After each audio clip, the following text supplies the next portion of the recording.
বাবা, রান্নাঘরে অনেক গরম, আমার জন্য একটা ফ্যান কিনে আনো। ঠিক আছে মা, আমি এখনই একটা ফ্যান কিনে আনছি।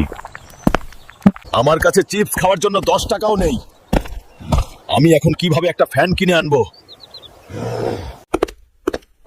চাচা, আমি আমার মার জন্য একটা ফ্যান কিনতে চাই।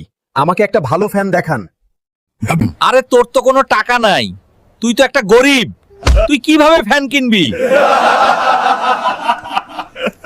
এত বড় সাহস! তোরা আমাকে গরিব বলছিস? আমার কাছে টাকা না থাকলেও আমি আমার মার জন্য সব করতে পারবো। এই গরিলা, দৌড়াস না! তুই আমার মাকে ফ্যান করবি, না হলে আমি তোকে খেয়ে ফেলবো। মা মা, তাড়াতাড়ি বের হয়ে আসো। দেখো, তোমার জন্য ফ্যান নিয়ে এসেছি। কিন্তু এটা তো একটা গরিলা, এটা তো আমাকে কামড় দেবে। না মা, ও তোমাকে কামড় দেবে না।